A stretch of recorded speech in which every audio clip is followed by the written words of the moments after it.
Project for his interim meeting. It's my pleasure to introduce our speaker today. This is going to be an amazing talk. Keith O'Connor is recognized for spearheading public realm projects that elevate and redefine the value of public spaces in New York and around the world. Having worked in public, nonprofit, and private sectors in a variety of fascinating roles, Keith has recently joined SOM in New York City and their staff of 400 professionals as city design practice leader. He brings more than 20 years of diverse experience leading complex, multidisciplinary planning and urban design projects. In his previous role at the New York City Department of City Planning as Director of Lower Manhattan and Chief Planner for Manhattan Special Projects, Keith advanced major public initiatives, including the redevelopment of the World Trade Center site post 9/11, the implementation of the New York Stock Exchange Streetscape and Security Project, Applied Sciences NYC, the High Line, and the Eastern Rail Yard, the Plan in the Yard. So basically, everything that's important in Manhattan, he has touched and managed. He played a critical role in the World Trade Center redevelopment project during the second and third terms of the Bloomberg administration. Additionally, he was instrumental to ensuring the preservation and revitalization of the High Line's 10th Avenue spur, shaping plans for the Eastern Rail Yard and Hudson Park and Boulevard, and the implementation of the city's new ambitious East River Waterfront Esplanade. In his new role, Keith will lead SOM city design practice in the New York metropolitan region and along the East Coast. He will spearhead research and projects that address the most pressing challenges facing American cities today, including climate change, resilience, mobility, affordability, and equity. Keith started out where you are, sitting in those seats as a CAP grad, graduated with his Bachelor of Landscape Architecture degree before continuing to grad school for a Master of Urban Design. His class was an interesting and amazing class, and we hope to bring back more of his colleagues over the coming years. We're all doing great things. So the title of his lecture, Shaping the Public Realm, Urban Regeneration in New York City, Chicago, and Hong Kong. Please welcome Keith O'Connor. Thank you. Thank you very much for that very kind introduction, Dave. As Dave said, I started here. It's actually great to be back at CAP. I haven't been here in a lot of years, so used to sit in those very seats for lectures, although our lectures were later, so you guys sort of have an advantage here. It's often got dark up top, and you might doze off once in a while, so try to keep it lively and entertaining. As Dave said, I thought I'd talk to you a little bit about this sort of through-line idea of shaping the public realm and do it through a couple different lenses and projects. So one is to talk a little bit about some of my work in New York, where I was working at city planning, so in the public sector context and as a representative of the city of New York. Two is talking about two different projects that I did while I was a principal at James Corner Field Operations, so a landscape architecture and urban design firm. Perhaps best known for designing the High Line, but I'm going to talk about two projects that I was involved in, one in Chicago, transformation of Navy Pier, and another one in Hong Kong on the waterfront in Hong Kong. So start in New York. The important thing I think to know as context for this and for looking at the projects is this was 2006 when I'm going to start. So I joined city planning in 2006, so this is 5 years post 9/11. This is a kind of dramatic and important time in the history of the city of New York and particularly of Lower Manhattan. This is the beginning of the second term of what was eventually a 3-term administration under Mayor Bloomberg. And it was really about a very sort of dynamic and changing neighborhood. So Lower Manhattan, in the scheme of things, is actually an incredibly small area. So it's 1 square mile. In the time that I was working there, our focus area, which was this 1 square mile, had this incredible investment of public and private dollars in play. So there was at one point about $30 billion of public and private investment that was being undertaken in that very small geography. Part of it is obviously in response to the redevelopment following 9/11 and the World Trade Center, but part of it is part of the continuing sort of evolution of Lower Manhattan. So that first photograph from 1924, where you really sort of see the density and the fabric and what's happening along the waterfront, and this a much more recent contemporary photo. So a lot of sort of transformation in that area that had happened over time.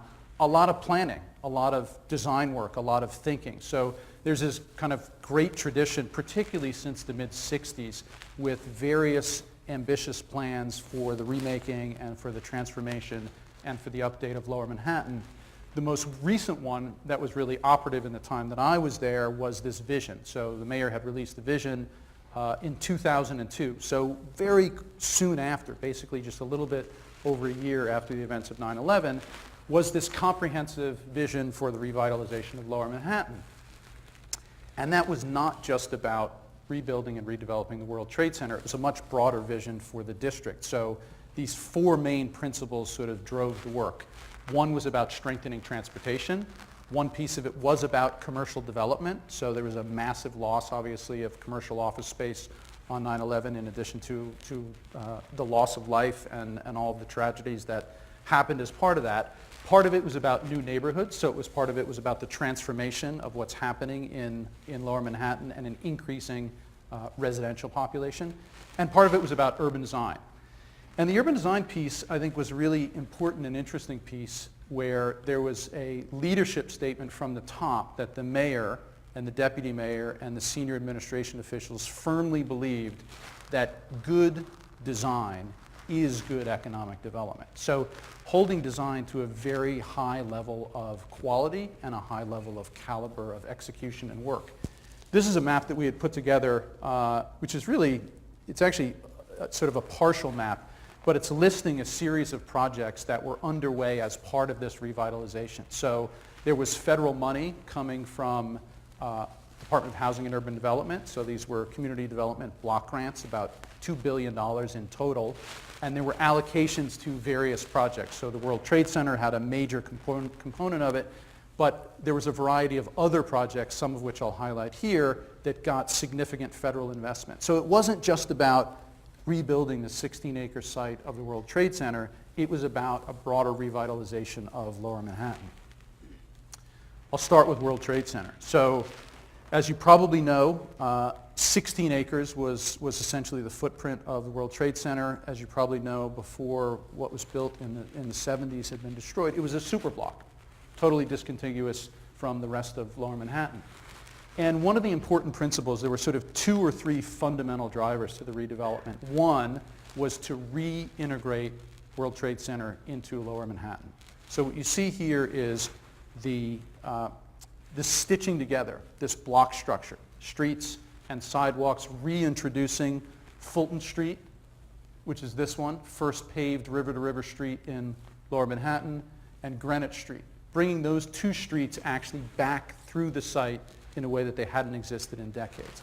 The second piece of it was a decision to preserve the footprint of where the trade towers were. So that 8 acres, so 8 acres of the 16 acres was reserved for the memorial. And that was a fundamental decision that then pushed the development to the perimeter. And then the third idea was really about public realm. It was about stitching together the streets, the sidewalks, and the memorial into a cohesive and integrated public realm. So huge number of players in this. So I was on behalf of the city and working at Department of City Planning. There was the construct for this, which was the master plan that Daniel Liebskin had developed with a set of principles that was the original armature. There were a variety of pieces. Michael Arad and Peter Walker Partners were partnering doing the actual memorial itself. There's a pavilion in the middle of it designed by Snowhetta. There was an original iteration of the Performing Arts Center designed by Frank Gehry in his office, which is now being realized by Rex. So changes of design and ownership throughout the project.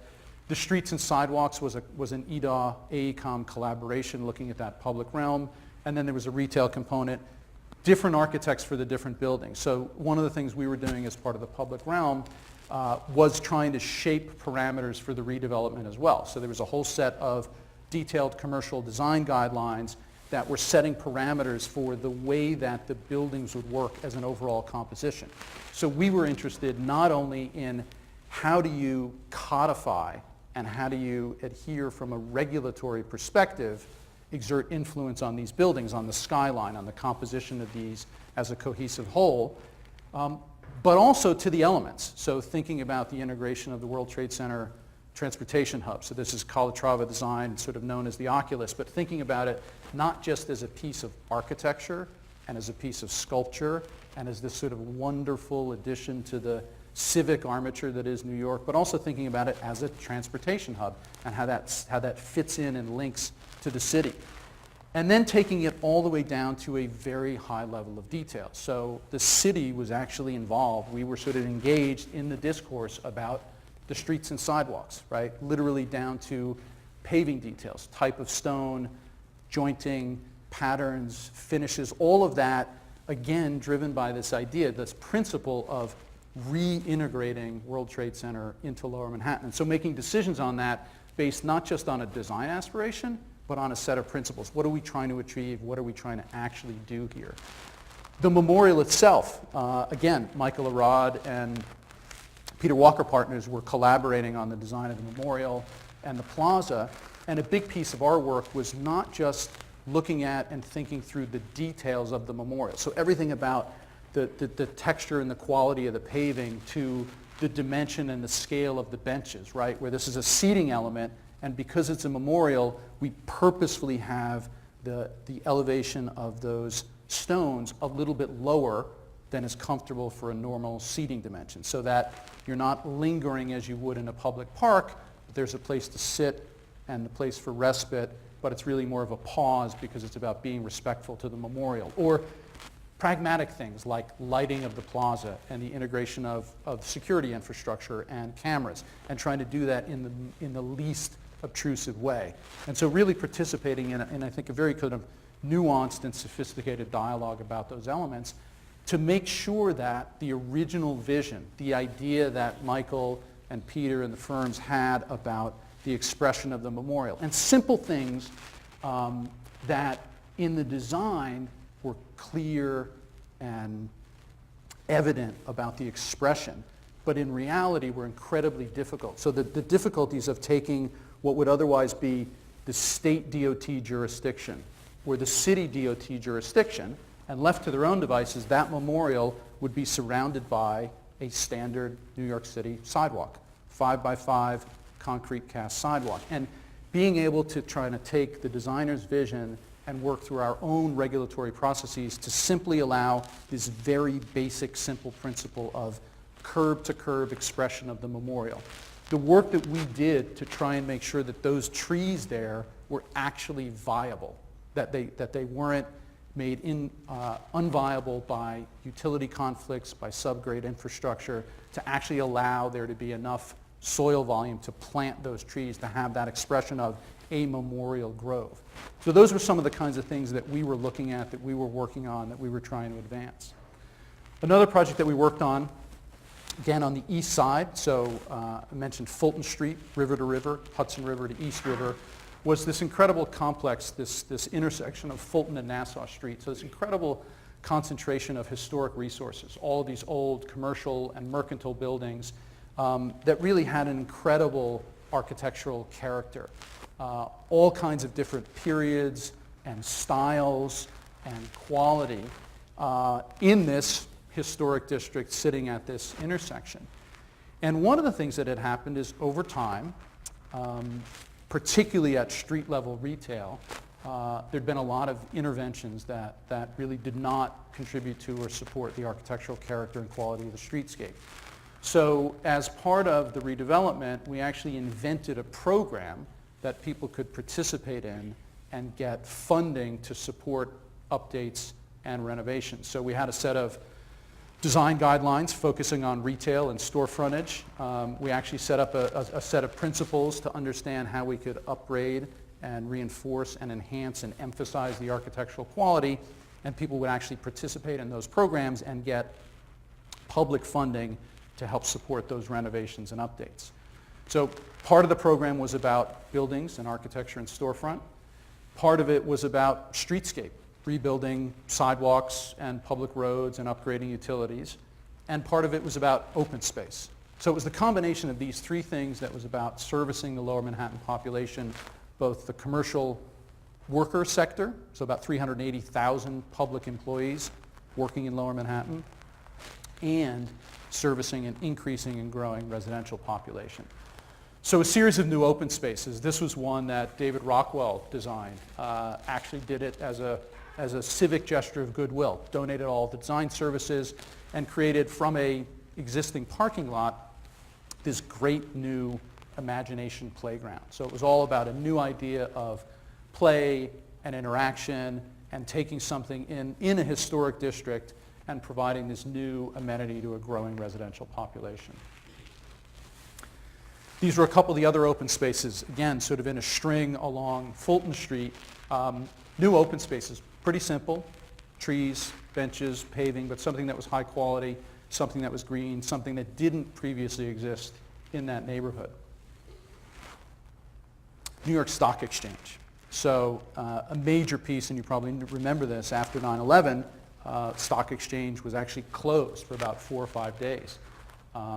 And one of the things that the city was very cognizant of was a fear after 9/11 that businesses, financial services sector, insurance industry, real estate industry, would decamp, would leave Lower Manhattan. And so what we were trying to do was instill a degree of confidence and to create a commitment on behalf of the public to the quality of that environment. So part of it was security. So Stock Exchange sits right in the middle there. That's the Stock Exchange. And this is the perimeter that was essentially established around the Stock Exchange. Immediately after 9/11, NYPD came out, dropped big concrete barriers in the streets. They literally parked. You can see the police car and that red pickup truck. They filled the trucks with sand and cobbles to make them heavy, and they drive back and forth and create a kind of barrier. And so part of the project was to say, is there something we can do urbanistically that provides this security function but does it in a more amenitized way, in a way that fits in with the streetscape? So it was this idea, this was a project led by Rogers Marvel Architects, to combine these kind of 3 ideas: the Jersey barriers, these big concrete planters which people usually put out, put a big heavy thing in the way, and came up with this idea of a no-go, so a heavy concrete but a sculpted element, something that sits in the landscape. And basically took each of these intersections, created a highly functional, so for those of you in the security know, that's a sally port configuration, right? So you open the front end, you let a vehicle in, you close it, vehicle can't go anywhere, you do your inspection, when it's cleared you open the back end, they proceed through. So this was an idea about creating something that sat in this kind of incredibly important urban environment. This is a classic view, literally looking down Wall Street at Trinity Church, and on the left, some of the temporary installations of these clamshell devices, and on the right, what the team had come up with, which was a turntable device, not unlike what's used in theater or for switching in rail cars, a turntable device that had these robust physical elements on them, but that were a part of the urban landscape, that had a design to them, that had a materiality to them, that really kind of served as an amenity and not just security infrastructure. At Wall Street, so right in front of Federal Hall, so the original Capitol before U.S. Capitol went to D.C. was in New York. That's a statue of George Washington, who took the original oath of office there. And subtle things like the pattern of the paving right in front of Federal Hall is in a radial pattern that radiates out from the statue of George Washington. You can see in the lower part of the image here, these little squares in the sidewalk are actually wood block paving to mark Wall Street is named for what was a historic wood stockade. So sort of marking that interpretive element in the sidewalk, telling some of the story of the history of New York. Or on the right-hand side, this curb element, which was Broad Street. Broad Street is broad in New York because it used to be a canal from New Amsterdam. So having some of those interpretive elements designed into simple things like paving and streets and sidewalks. And then the last one I want to touch on is East River Waterfront Esplanade. So this was the biggest, what we called off-site allocation. So $150 million, not dedicated to World Trade Center, but dedicated to waterfront access. This was all about creating connectivity. This This was all about creating amenity. This was all about getting people to the waterfront. So making these series of cross-grain connections from the financial district, from the Fulton Street corridor, from the Lower East Side, from Chinatown, all of these connections to bring people down to the waterfront and then in a linear way along the waterfront while amenitizing it. So this is what we had. I mean, sort of not a proud picture. Under the elevated FDR Drive, we had parking lots, including for buses and trash trucks, so you literally couldn't either see or physically get to the waterfront. We weren't utilizing that waterfront, we weren't capitalizing on it, and this project was all about remediating those issues. So this was a this was a project led by Shop Architects and Ken Smith, Landscape Architects, and in a collaborative and team effort. These are images of a number of the improvements. So there were Esplanade improvements, there were a number of piers that were provided to be upgraded, there were upland connections and plazas that brought people to the waterfront that were part of this project.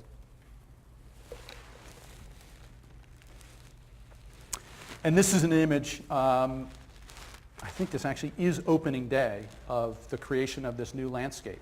Paving, furniture, plantings, amenities, and these sort of great framed views and physical access to the waterfront. So again, a whole range of details. It's a relatively narrow site, so trying to amenitize that edge, actually doing things like in the bottom right, creating this kind of bar stool, high-level seating at the railing, right? Literally taking what otherwise is a 6-inch railing and it leans out and it leans in and it gets wider. So you can sit there and work on your laptop or have lunch and look over the waterfront. Playing with the grain of the wood and the slatting and the seating elements. Playing on the top right on an integrated lighting feature. So we painted the east face girder of the FDR and bounced light off it. And again, part of my role on behalf of the public sector was this design team had a great idea, right? This sort of lavender line, this beautiful, poetic, wonderful thing. And it turns out that paint is not a capitally eligible expense.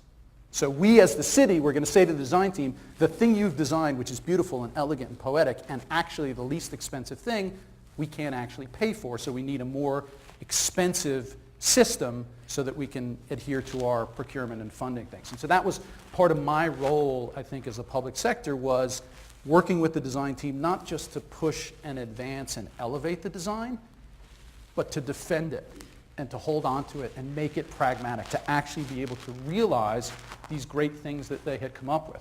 This was a feature alternatively known as a get-down or a lookout that actually brought people lower and got them closer to the waterfront. Again, something that we had a tremendous amount of time and effort and energy put into to try and realize for various reasons that I won't get into. But this amazing moment of elevated infrastructure in the FDR Drive, this activated and animated waterfront at the edge, and the integration of plantings and lighting and seating and all of these kind of public amenities, not just as park and open space, but as part of a civic commitment on behalf of the city to say to businesses and residents, this is a place we care about, this is something we're committed to, this is something that's going to be high quality and amenitized, and we want to instill confidence in people in Lower Manhattan post 9/11.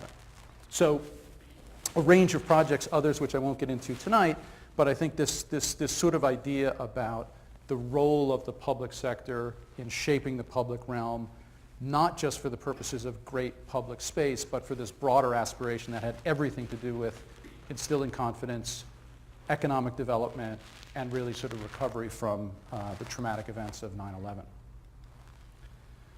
Talk a little bit about Chicago. So this was a project that I did while a principal at James Corner Field Operations, so this was actually being more active on the design side as opposed to my role working for the city. And it was as much about civic aspiration as anything. So what you may know and probably sort of recognize, but was very evident to us in working on this project, is our client was Navy Pier, Inc., NPI, which was a purpose-created organization that was a subset of the MPEA, the Metropolitan Pier and Exposition Authority, which is the authority that runs McCormick Place. So they run McCormick Place, they run Navy Pier, but because they're in the convention center business, that's how they think about it. That's what they do. And one of the things that was really interesting to us is when we got involved, it was one of these projects that was driven by an aspiration, not by a pressing need. So Navy Pier was and is the most visited tourist attraction in all of the Midwest, 8 to 9 million people a year. People are coming, it's fine, it's successful. But Millennium Park was a game changer. Millennium Park changed everything in Chicago and in the dialogue about public realm. So you have leadership at a major institution in Chicago who has a product and a place that isn't up to the same level of caliber as something like Millennium Park, which is this real point of civic pride. So you've got Navy Pier, which has a great and long history of being this sort of wonderful civic public investment, right? One of the two main piers that was envisioned in the original Burnham Plan, built in 1916, getting ready to celebrate its 100th year, grand civic architecture that over time had become something very different. And was, again, people are coming, it's successful, they visit, but really didn't have the same level of quality of caliber. And so that was the assignment, was really to sort of elevate Navy Pier to this point of civic pride again. And so Field Operations actually entered, there was an international design competition. Field Operations was the winner of that and developed an overall vision and then executed a number of projects. So, you know, it's a massive site. I'm sure probably everybody in this room has been there. You know it, you recognize it. And there were a few things that sort of drove our design. One was about integrating the city and the pier in a more cohesive and closely linked way. Part of it was about greening the pier, bringing some of the park and open space and greenery that was in Gateway Park out onto the pier. And part of it was a kind of systematic addressing of all of these issues and deficiencies and sort of linking this into a cohesive public realm. So the structures on the pier, these pavilions and these kiosks that service for food and for vending and for the tour boats, the furniture and the sort of integration of those elements in a well-designed way, the plantings, the greenery, the horticulture, and the paving, the surface, literally the sort of texture of what you experience. So a couple before and after shots, really taking the primary colors that were evident in so many of the festival marketplace environments. So Boston Faneuil Hall, South Street Seaport in New York, Baltimore's Inner Harbor, Chicago's Navy Pier. They're all the same kind of language, and as you probably know, all literally designed by the same firm over time.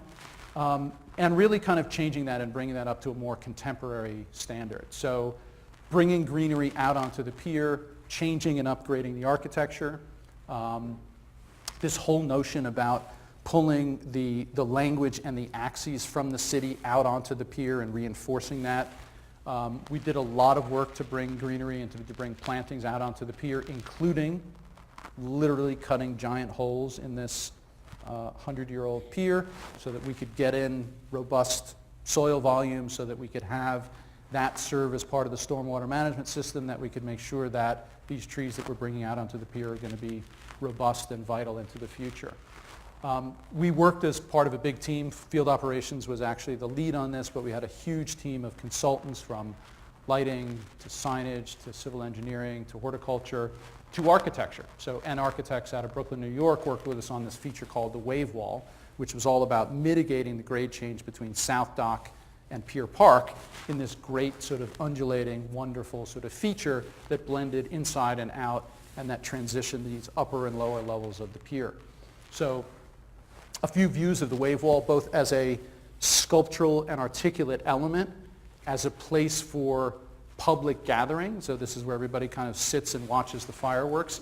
Simple things that we did, like before we got involved, there were boats all stacked up along the pier. So if you went there, you could walk half the distance out on the pier and never actually see the lake because your view is blocked by all of these boats that are parked there. So actually taking an area and creating a zone where that's open and accessible and you can have an open view to the waterfront. So this kind of very simple thing, but that became an important driving principle about the experience of going to the pier and being on the lake. I think we had a bit of an advantage coming from New York that you go, you get used to it, you guys get used to it, you go there. Lake Michigan is extraordinary. It's amazing. And really wanting people to see and feel and understand that and that be a visceral part of the experience. Letting people actually get up to the edge. There was a 6-foot utility trench. You couldn't actually get to the edge of the pier. And so silly and sort of stupid and pragmatic things, but like redesigning the utility trench and putting in a grate and putting an edge that actually invites and allows people to get to the waterfront edge and to do that in a way that is safe and accessible and appropriate.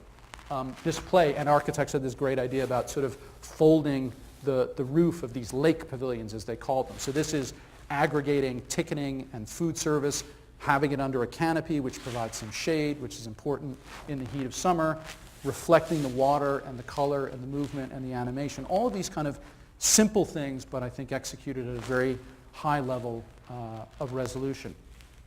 A great new water feature. So if you had been there, there was a sort of big box that was not accessible. That was an old water feature that Wet had designed. It was programmed. It was cool. It was interesting, but it was not interactive. And so this fundamentally different approach to a water feature, which is very interactive. So different levels of animation and articulation, fun and accessible to kids, this kind of dramatic nighttime lighting, fog, mist, jets, all of these kind of things really being this sort of wonderful new addition to Gateway Park.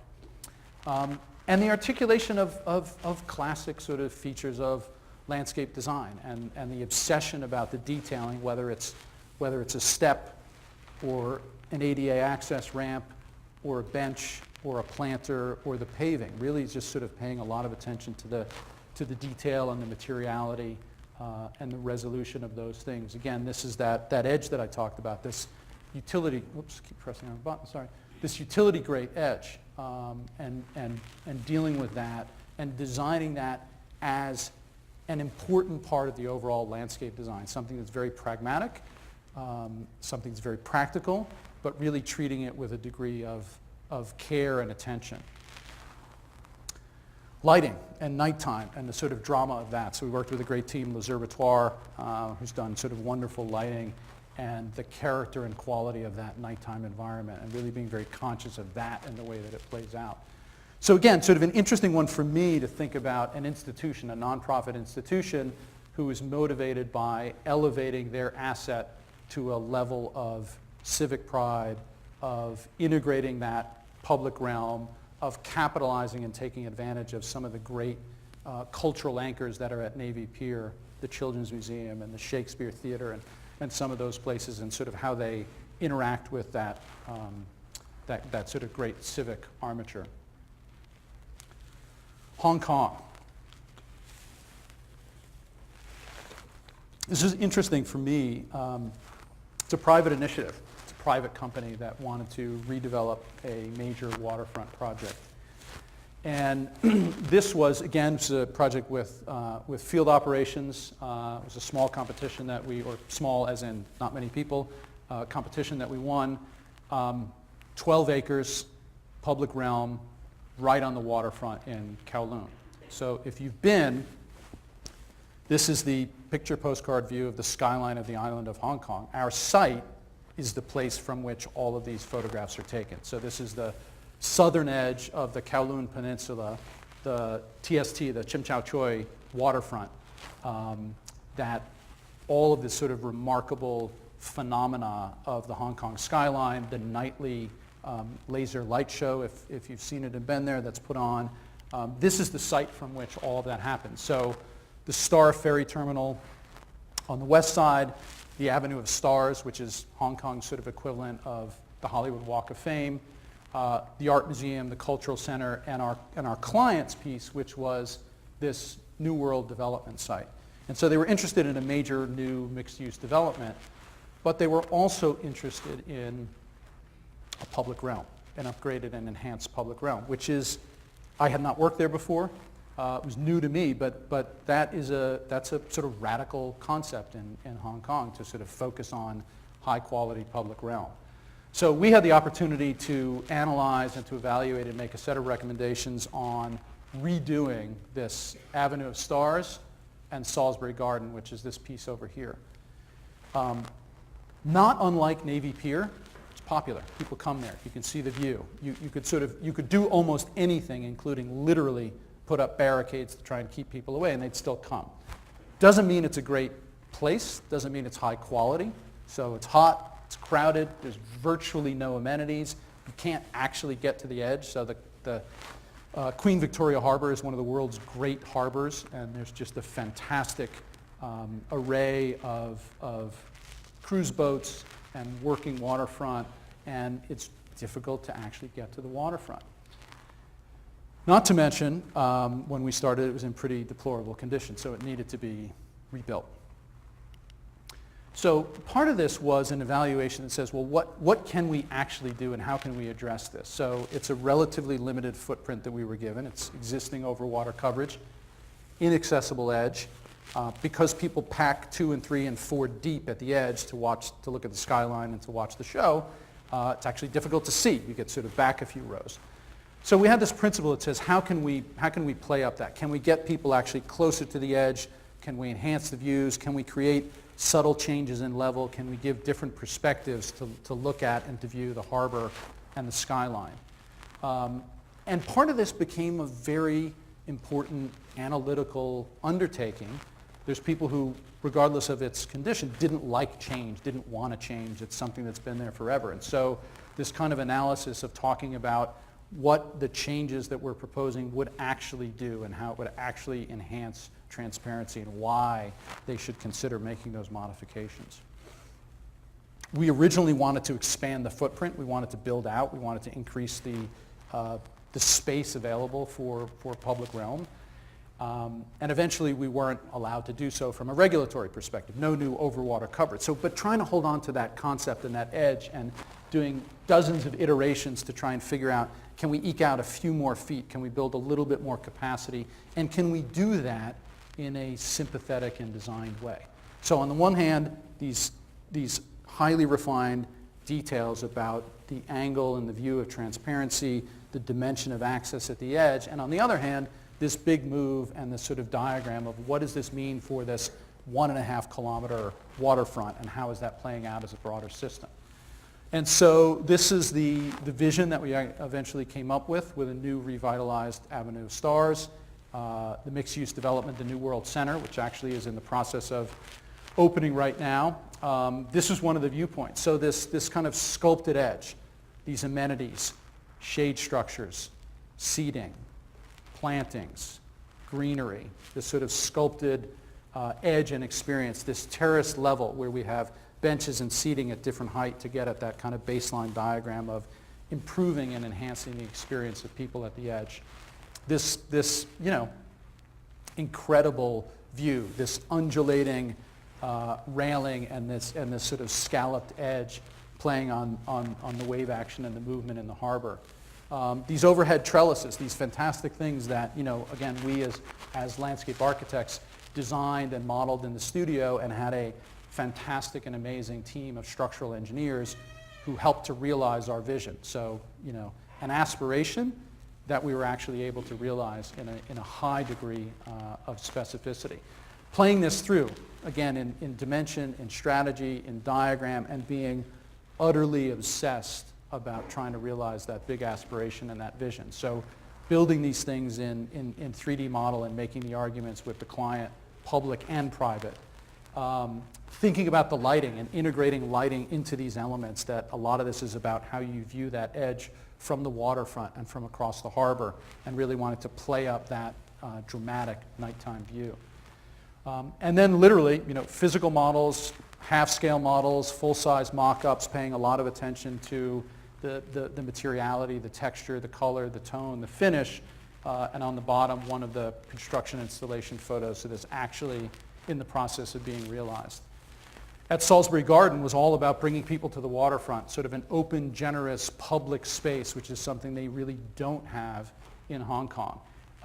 This was one of, it's one of the things that I'm probably most proud of, because if you look at this, I think this is a plan and a diagram, has a real clarity and has a simplicity to it. The number of physical, utility, and regulatory impediments to realizing anything that looked like it had even an ounce of design effort was extraordinary. So this was one of those projects where we spent 5%, 10% of the time generating an idea, and 90% of the time, energy and effort defending it and trying to realize it and trying to keep it from being utterly, completely annihilated. But it being all about this incredible thing about coming down from Kowloon and actually seeing and experiencing the waterfront, which wasn't always the case, and in fact was blocked for much of its history. So having this civic space, again, playing that out, celebrating that with this kind of great waterfront canopy that provides a stage set and a viewing platform and a kind of spatial definition. And the image, I will admit, I'm always blown away about. The image on the left is an actual photograph, which to me still looks like the model, but that's it built and realized. So sort of registering that physicality of the environment in a very kind of clean and clear way, and doing it in a way that accommodates art and sculpture and creativity, wrapping these very pragmatic utility buildings, which is all kinds of things coming up from below, and making them an architectural statement, and having a landscape architecture team lead a vision that really is in many ways about architecture and facade and expression, but it really being about that sentiment and that sensibility about the public realm. And again, sort of a view of that. So this great sort of wonderful, I think, public realm space and experience that brings people to the waterfront, that helps facilitate that viewing. It just opened a couple weeks ago. It's gotten, I think, some great reviews. It's one of these wonderful things that I think we as designers always sort of hope for. We have a couple images that are our renderings, and then the photograph, including, we did rendering just like this. This is a photograph actually from our client that I think was so sort of meaningful to see, for me to see the sentiment expressed about what it means to design public space and to be involved in that kind of discourse and involved in the realization of projects of this kind of magnitude and effort and complexity and sort of what that does and what that contributes to the public environment. So New York post 9/11, Chicago Navy Pier transformation, Chim Chow Choy waterfront in Hong Kong, that I think are very different contexts, very different clients, but what I think is sort of consistent and uniform and runs through it is this commitment to a level of quality, this interest in, this recognition of the value of public open space, the importance of the big idea, the diagram, the relationship that you're trying to achieve, and then just a relentless obsession, I think, to the things that drive probably all of us in this room about realizing design at a very high level of character and quality. Thank you.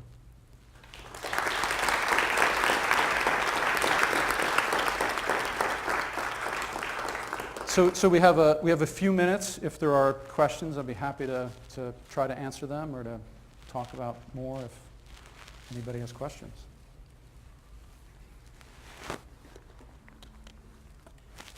Yes. What's new on the horizon? What's new on the horizon? A number of things. So my new position, I'm actually relatively newly at SOM, Skidmore, Owings & Merrill, as Dave said in the introduction, in New York, running the East Coast design practice. So that's New York and DC. And a piece of it is really sort of reinvigorating that practice with a focus domestically. So we actually are doing and do a lot of international work, places around the world, but increasingly really trying to sort of refocus some of our efforts on the public realm and the urban environment in New York. So we're doing things like working with our transportation division on improvements to Penn Station, which, as we all know, desperately needs it. So multifaceted aspects of that. We increasingly at SOM have been doing work on transformational campus planning. So probably the best known was actually an outgrowth of a project that I worked on back when I was at the city, which was Cornell Technion. So this is the new Cornell Tech campus on Roosevelt Island that SOM did the master plan and served as master architect on. We're actually doing a very similar thing right now for Princeton University. So working on that. And then interestingly, just in the last 2 weeks, there was a major announcement that the de Blasio administration made on climate resiliency. So they unveiled a new $10 billion proposal to protect the financial district and seaport in Lower Manhattan from a range of climate risks, including storm surge and rising sea level and tides, by building out, continuing the sort of grand tradition of building in Lower Manhattan and expanding the landmass by building out into the East River. So it's something that's just sort of come out. It's a major new announcement. It's variously, I think, embraced and in some cases sort of dismissed as a crazy pipe dream, but a really kind of dramatic idea about what does it mean and what does the science tell us about what's going to happen in the next 25 and 75 and 50 years, and what are we going to do about this sort of major area of 400 years of habitation that is at profound risk, and how are we as a city and a society going to respond? Yes? So, what the cities are, American cities and the other one is Chinese, is there any difference in terms of design or is similar in similar type of city with the other metropolitan cities and urban cities? But what is the implication? Yeah, it's interesting because in many, it's a profoundly sort of different geography and climate, and there's an aspect of it that's actually a very interesting dynamic because, our Hong Kong client came to visit us in New York, and we took them around and sort of toured them around the waterfront, and they said, like, this is amazing, extraordinary, and we could never do anything like this. And part of our lesson to them was to say, this is recent. 15 years ago in New York, that didn't exist. We didn't have public realm on the waterfront. We didn't have high quality. We didn't have any of these greenways and parks and plazas and open spaces at the perimeter. That's all a relatively recent phenomena. So there's this connection of, looking from afar to other places, but New York in particular, for a quality of open space and wanting to aspire to it.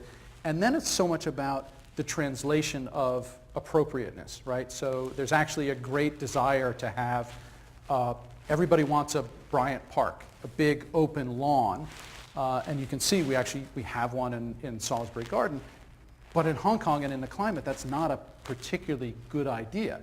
And so there's this translation of the way that people use and occupy and enjoy open space that I think is the real cultural and geographic representation. So one of the things we were always focused on is trying to articulate very clearly what the principles are that create effective open space, and then making the translation as opposed to copying aesthetics and materials and scale, and sort of saying that's not, you don't just want to take that and replicate it. And that was as you can imagine, that was a phenomena that we faced all the time, having field operations, having designed the High Line.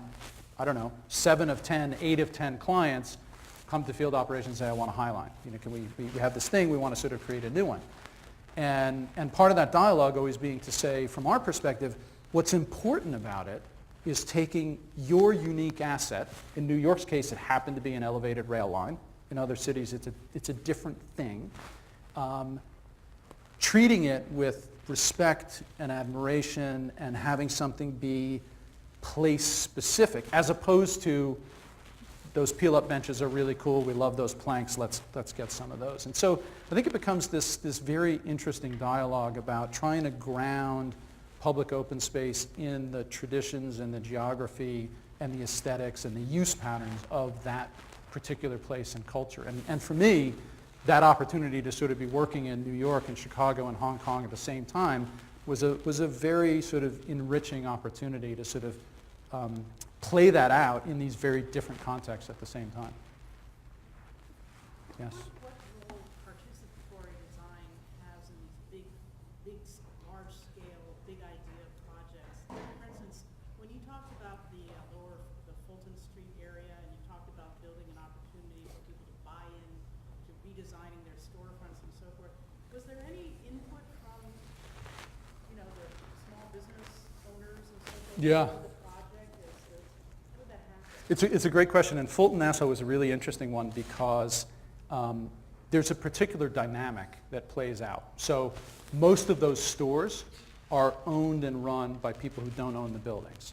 And so the buildings are absentee landowners. And you can see it from the image. Because the demographic for that is predominantly public workers, people on civil servant salaries, there's a conscientious effort to have an aesthetic and an expression that is affordable, that's inexpensive. So trying to convince people actually to upgrade their storefronts in some conditions was against their sort of business model. They're like, my actually storefront kind of I need to look like it's kind of a rundown place, and people believe it's sort of inexpensive. So it was literally, we had a consultant team that was engaged. We went door to door.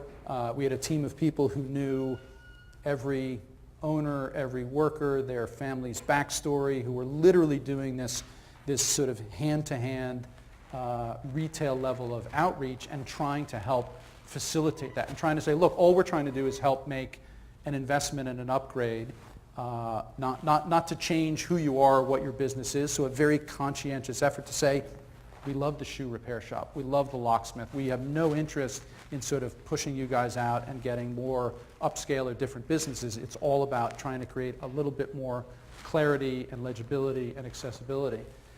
So we did it with the store owners, we did it with the building owners. There's a great sort of armature in New York called community boards. So there's 56 community districts and community boards throughout the city that are citizen participation. And so you go and you meet with them, you have outreach, you have engagement. So there's a fairly robust armature in New York for participation. Again, it's all elective and volunteer. So it's always a hard thing. It was interesting on that East River Waterfront project. We stopped counting after having done 120 community meetings. But even at that level, you'd inevitably go out for your 131st public community meeting and have people who say, this is the first time I've heard of it, I don't know anything about this project, why are you doing this? So I think part of it is just about that kind of constant, continual, iterative process of giving people a voice, of giving an opportunity, but also trying to actually sort of move forward with executing and realizing on some of these, particularly some of these ambitious projects. We'll come back to you. You already have one. Oh, well, so are the same shop owners there? Many of them are. I mean, what was so interesting about it, so I just have to give you context because it blew my mind. We had 3 levels of involvement. So the city of New York would show up, and at the lowest level, there was an incentive, $15,000 worth of physical improvements to your security grate, to your signage, and to your awning. No cost to you. So City of New York will pay $15,000 worth of physical improvements, will pay for all of the architecture and engineering services and all of the permitting and approval services. You just have to agree to do it. $60,000 worth of effort on your storefront. So the glazing, the door, the window frame, sort of doing that retail at a 2-to-1 match. 2 public dollars for every 1 private dollar. And if you were treating your entire facade, you could get up to $150,000 worth of value, physical improvements, plus architecture, engineering, permitting. Even at those levels of incentive, it was incredibly difficult to get people to participate. So we had some success. We updated the shoe repair and the locksmith and the eyeglass and probably 2 dozen storefronts where they're still there. We sort of achieved, I think, the project objectives. Interestingly, the other thing that happened is the private marketplace, by and large, did a lot of what we were hoping to do. So in places where there were vacant storefronts or where there was turnover, there started to be this level of expression, not regulated, but just sort of a kind of character and quality that started to be realized throughout the district. So it was a really interesting sort of project and lesson for me, I think, on balancing the financial incentives, which in this case were incredibly significant, with the underlying dynamics of businesses, ownership, participation. I mean, some people just, it's going to take time. My business is going to be closed while I'm sort of fixing my facade. And for some folks, sort of operating right on the edge of solvency, even something like that can be incredibly disruptive. So you have 20 years of experience doing good things in a variety of different locations. Gigantic bureaucracy, good size consulting firm, what I would appear, people think was a huge consulting firm now. Any sense of what you prefer or which will you the most you're satisfied or That's a great question that I don't think no one's ever asked. I don't know. I feel like I feel like I have been incredibly fortunate in having had opportunities in each of those realms to be effective. I sort of got super lucky, I think, in my trajectory of, being in the public sector when I was, which I hadn't done any work there. I was there at a particular time where design and urban design in New York was highly valued and where there was this incredible opportunity to bring to bear my knowledge and skill sets and sort of apply it in a context where it was needed and valued. And it's not necessarily been the case before, and it's not necessarily the case after, but I sort of happened to hit that sweet spot. I think for me at field operations, the same thing. I came to the firm, with I guess about 15 years of experience. So I was coming at a more senior level, and I think could contribute to and could oversee design in a way that I could make contributions at a leadership level and as a principal in the firm, at a level of resolution that honestly I probably never could have done earlier in my career as a sort of designer, as a draftsperson, as sitting there. I mean, the caliber of people that we had sitting in that office, just in terms of pure design sensibility and productivity, was far and away above what I've ever been able to do or could do. But I felt like I could make contributions in helping to realize projects and thinking through how do we take this great and amazing thing that you've sculpted and actually realize it. I mean, that I was saying I saw a colleague the other day who we worked very closely on that Waterfront project in Hong Kong, and I said, literally, that sculptural cladding, every time we drew it, every time we modeled it, every time we have a meeting, I thought, this is the one. This is it. Value engineered. It's never going to be ripped. There's no way anyone's ever actually going to build that. And to see something like that actually realized, and again, I think that was part of what I did and part of what our team did was continuing to sort of build and explain and justify why we needed to do that and why that was important and why that sculpting, that design expression was so important and would make such a contribution. So I don't know. I think I've just been super fortunate in sort of falling into the right place at the right time, where I feel like I have been able to make a meaningful contribution in very different contexts, in a nonprofit context, in a public service context, and in a traditional landscape architecture and urban design firm. Did you mention that you were working on the Esplanade project as well? I did. So when I was at the city, I was part of a team that was working on the zoning parameters for Hudson Yards. So eastern and western rail yards. If you've been tracking it, Eastern Rail Yards is sort of the piece that just opened recently as this sort of massive new development. So I was involved in that early on, in part focused on a piece of the High Line that was initially proposed for demolition. So it's a very interesting dynamic that you had, the High Line overall originally, which was proposed to be demolished, and then was saved and repurposed, and I think everybody sort of sees it now and says, how could you even have contemplated that? But interestingly, 10 years in, there were thoughts and proposals after the great success of that to say we have this other piece of it that's kind of an annoyance and kind of in the way, and it would make the redevelopment of this project much, much better if we just got rid of it. And so I was part of the team on the city side that was tasked with trying to find a way and a construct to allow the development to proceed and to ensure the preservation and adaptive reuse of that section of the High Line as part of the 10th Avenue spur. I don't want to take this conversation, so I wish somebody else would ask you though, given that it just opened, what's your New Yorker's opinion of Hudson Yards and especially the vessel? The vessel. Well, man, that's a tough question. It was a really interesting perspective because the vessel is something that I think couldn't be and wasn't contemplated. So, having worked on the zoning framework and parameter, we had to wrestle with a couple of difficult things. One of which was immediately south of the vessel is the Diller Scofidio Renfro and Rockwell Design shed. Well, zoning doesn't really contemplate buildings that move.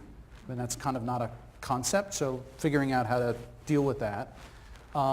And something of the scale and magnitude of the vessel, which is not a building, which is arguably a sculpture, I think is something that we had never contemplated. So on the city side, I think we had a vision for Hudson Yards, which is an incredible level of density and mixed-use development, and an aspiration for a significant piece of open space. So the High Line being part of it, 10th Avenue Spur being part of it, and a kind of central open space being part of it, which is now occupied, appropriated in some fashion by the vessel.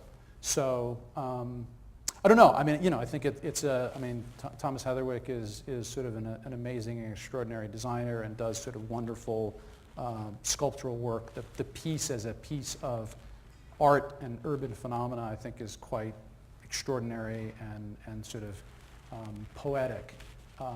Personally, from my perspective, I'm not sure it's necessarily in the right place or at the right scale for the rest of the density and for all the other things that are happening around it, for the architecture and the range of buildings and a very significant retail mall and the shed as the moving building. There's a lot happening in that one space.